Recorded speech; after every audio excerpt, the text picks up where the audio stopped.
Spasiba. Prime Minister Mishustin, Excellencies, dear colleagues, let me congratulate the Russian Federation, our special and privileged strategic partner, on the presidency of the SCO Council of the Heads of Government this year. The theme of this session covers trade, economic, cultural, and humanitarian cooperation.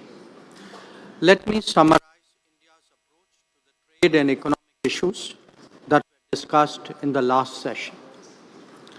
We assess the global economic situation to be particularly uncertain and volatile currently. Supply-side risks have been aggravated by demand-side complexities. There is consequently an urgent requirement to de-risk and diversify. This is best done by as many of us forging the widest possible economic links. For that to happen, it is essential that this process be fair, transparent, and equitable. India's endeavors to conclude free trade arrangements with many of you here are relevant. Regarding culture, India's long-standing historical ties with SCO members makes it particularly pertinent. Against this backdrop, Prime Minister Modi proposed at the Tianjin SCO Summit to launch an SCO Civilizational Dialogue Forum. As a civilizational state, India strongly believes that people-to-people exchanges lie at the core of any genuine relationship. Facilitating greater interaction between our intellectuals, artists, sports people, and cultural icons will pave the way for deeper understanding across the SCO. We also have a growing record of collaborative activities with regard to cultural exchanges. The exposition of sacred Buddhist relics in many of your countries is a notable example. India is also willing to extend its considerable experience of heritage conservation in Southeast Asia to Central Asia.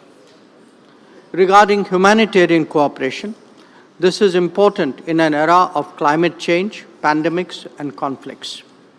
Recognizing that, we have provided cancer treatment equipment to some SCO members. Similarly, India's supplies of vaccines and essential medicines reflected that commitment during difficult times. During the recent earthquakes in Afghanistan, Indian relief assistance reached the affected areas the very same day. Our initiative for the Coalition for Disaster Resilient Infrastructure also merits your attention. Let me now turn to the modernization of the SCO. As the organization continues to evolve, India strongly supports its reform-oriented agenda. We welcome centers addressing challenges such as organized crime, drug trafficking, and cybersecurity. As the organization becomes more diverse, the SCO must be more flexible and more adaptable.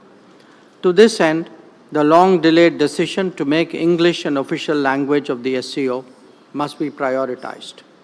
Colleagues, Excellencies, we all recognize that the SCO must keep up with contemporary changes.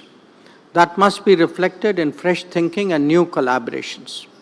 India's initiatives, such as the SCO Special Working Group on Startups and Innovation and the SCO Startup Forum, are good examples.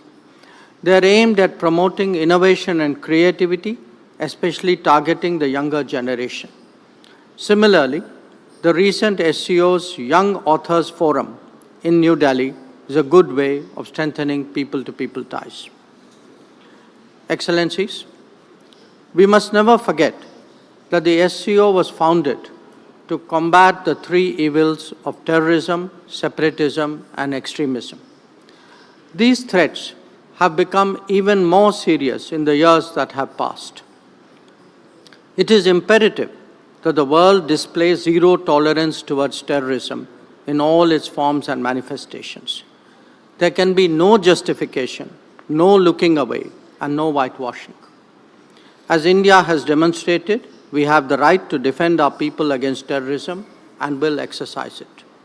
In conclusion, India believes that SCO must adapt to the changing global landscape develop an expanded agenda, and reform its working methods, we will contribute positively and fully to these objectives. I thank you.